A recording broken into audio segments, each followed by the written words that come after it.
Շնորհակալություն ազգային ժողովի մեծ արգոնախագահ, հարգելի գործընկերներ։ Ես իրականում նախասիրություն չունեմ նմանատիպ ելույթների, բայց այնուամենայնիվ վերջին երկու իրադարձությունների շրջանակում եւ ավելի շատ մթնոլորտի կոնտեքստում մի քանի հատ արձանագրում պետք է անեմ եւ այդ թվում մի քանի հատ ընդդիմադիր գործընկերոջը, կարամ ասեմ, հակադարձեմ որոշակի առումով։ Նախ եւ առաջ պետք է ասեմ, որ ինձ մթնոլորտը բավականին հուսադրում է եւ հարգելի գործընկերներ, ես ձեզ վստահեցնում եմ, որ այս մթնոլորտը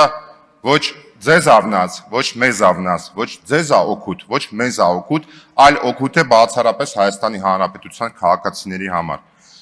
Ես պարոն Կարապետյանի ելույթն եմ երեք լսել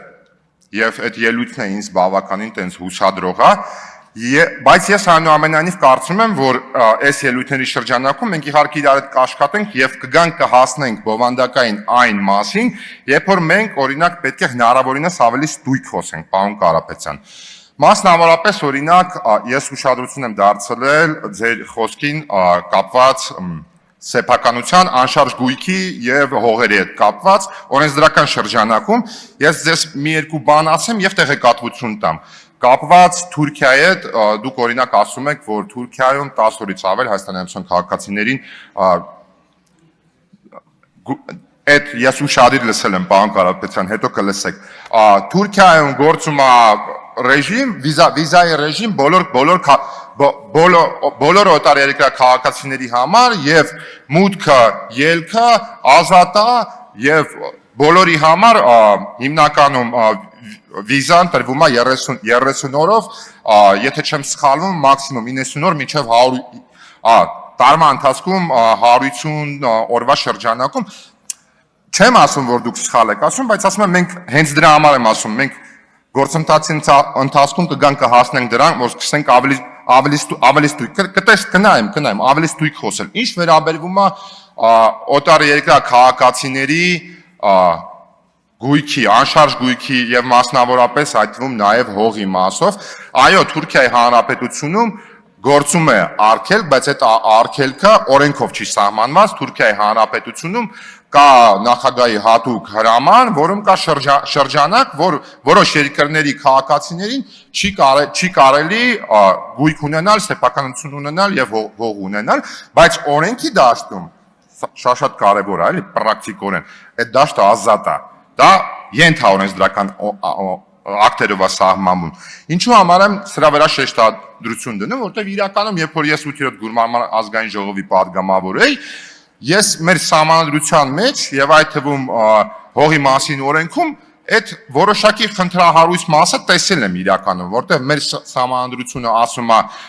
արգելվում է, եթե օրենքով այլ բան սահմանված չէ, հողի մասին օրենքի, եթե չեմ սխալվում, 4-րդ հոդվածի 3-րդ կետը եւ 3.1 կետը, որոշակի ես իմ համար հակասություն եմ տեսել, ինչի վերաբերյալ նաեւ կազմել եմ օրենքի նախագիծ, որը որ բան կանի, ոնց որ ասած, որոշակի սահմանափակումներ կդնի կամ հստակություն կմտցնի, երևի տենց ասեմ ավելի շատ, այդ թվում նաեւ հաշվի առնելով որոշակի ազգային անվտանգության հարցերը, ես դա այն ժամանակ աշխատանքային շրջանառության մեջ եմ դրել, կառավարության գործընկերների հետ որոշ մասի հետ, ոնց որ ասած, պարզ ասեմ, լեզու գտել ենք եւ կար կոնսենսուս դրա շուրջ, որոշ գործընկերների հետ, որոնք որ հենց գույքով են զբաղվում եւ սեփականության իրավունքով մի քիչ խնդիրներ կար, բայց այնպես չէ, որ կառավարությունում ձեր այդ մի քիչ իհարկե ասեմ, պոպուլիստական կոչված օրենքը բովանդակային մասով բան է, էլի ոնց որ տենց արգելք կա, դա աշխատանքային process է, կգանք եւ կաշխատենք եւ իրականում սահմանադրության մեջ էլ այդ խնդիր կա։ Օրինակ, երբ որ մենք ասում ենք սահմանադրության փոփոխություն, շատերը կասեն իհարկե այն լոզունգային մասը, սահմանադրության նախաբան, բայց ես ինքս որ սահմանադրությունը կարդում եմ, համադրած օրենքները կարդում եմ եւ պրակտիկայի մեջ դրանց կիրառումը տեսնում եմ, բազմաթիվ խնդիրներ եմ տեսնում մեր սահմանադրության մեջ եւ ինձ համար ակնհայտ է, որ ինքը պետք է ենթարկվի փոփոխության։ Ինչ վերաբերվում է հայտնի 300,000 ադրբեջանցիների, դուք իհարկե որպես մեխանիզմ եք ներկայացրել դրա զսպման, որ ակնկալում եք, որ կգա, երբ որ իմ գործընկերները ասում են, որ նախընտրական շրջանում դա հոգեբանական հարձակում է եղել, դա իսկապես այդպես է եղել, առավել եւս, որ ձեր քաղաքական ուժի լոգոյի ներքո է եղել։ Դա խնդիր է, էլի։ Ես ունա գնացել եմ ատոմնաբուժի, դե ատոմնաբուժի մոտ նո ինձ էլ ոչինչ էլի, ես տես թեթև կտանեմ, էլի, բայց փաստացի մենք դուք ձեր զավակների վրա եք հոգեբանական ազդեցություն գործել դրանով, էլի։ Այդ մասին չեմ անդառնում, բայց այնուամենայնիվ, ելի եմ ասում, ես մեխանիզմը ձեր ասած ընդունում եմ, դա քննարկել է, իհարկե, դա ինչու, առավելևս որ տարածաշրջանում կան օրինակներ, երբ որ արտաքին կապիտալը որ գալի մտնում է ինչ-որ մի երկիր, սկսում է ավելի շատ ազդեցություն գործել, դա բնական բան է, բնական երևույթ է։ Ինչ վերաբերում է Ադրբեջանում հայտնի կազմակերպության վերաբերյալ, որը որ դուք բարձրաձայնում եք։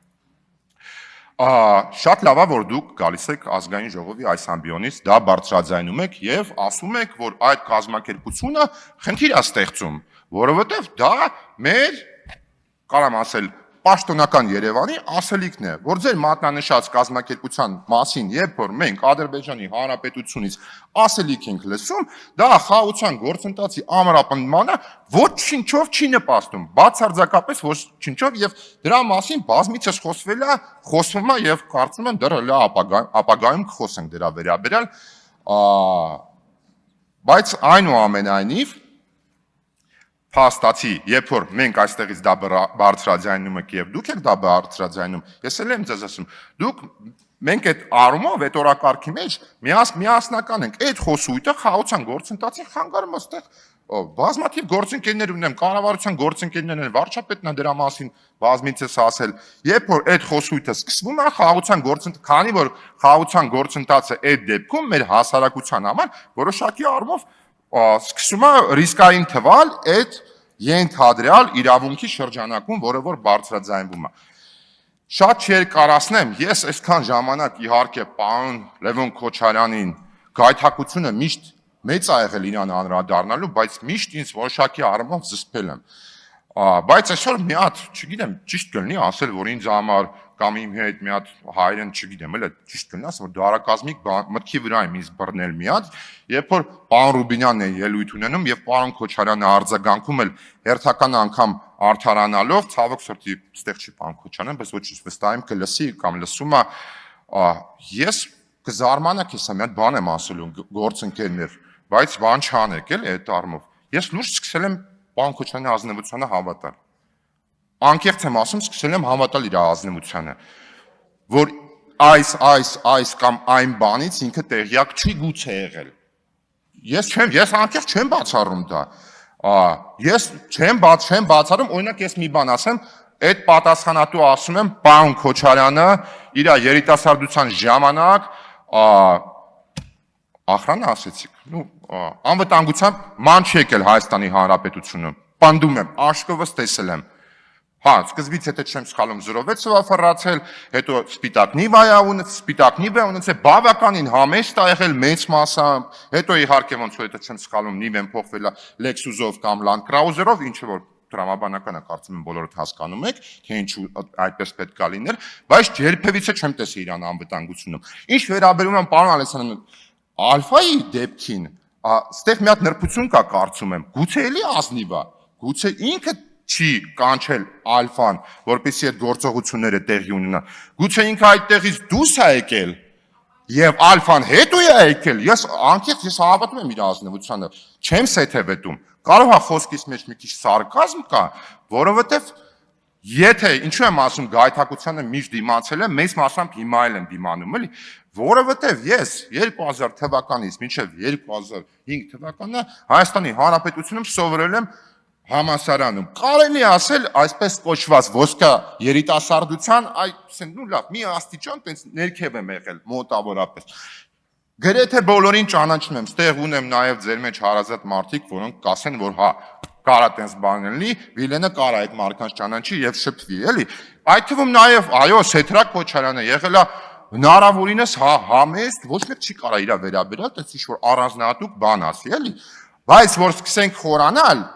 եւ գնալ այդ շղթայով, օրինակ գնանք սկսենք անդրադառնալ Միքայել Հարությունյանի որդիներին ու տենց այդ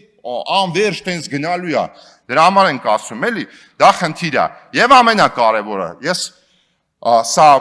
չեմ ուզում ասեմ, փորձեմ պարոն Քոչարյանին բացատրել, թե ինչու նա խնդրեմը, երբ որ ինքը սկսում է խոսալ մարտի 1-ի մասին, որովհետև եթե ձեզանից յուրաքանչյուրը ելնի խոսա մարտի 1-ի մասին, դա կլինի նորմալ ինչ-որ, երբ որ ուզենա համեմատություն դնել անգամ, որ ներկա բռնաճնշումները եւ այն ժամանակվա բռնաճնշումները նույն ոճով եք չեք տարբերվում, ինչ-որ տեղ ավարտում եմ, նորմալ կլինի, բայց լուրջ երեք կոգնիտիվ դիսոնանս լսեցի, իսկապես կոգնիտիվ դիսոնանս է առաջանում, երբ որ պարոն Քոչարյանը սկսում է մարտի 1-ի մասին խոսալ, որովհետև ստեղ մարդիկ կան, որոնք կարան օրինակ մարտի 1-ը անձնական օրինակի վրա ձեզ պատմել սկսած ժամը 6:15-ից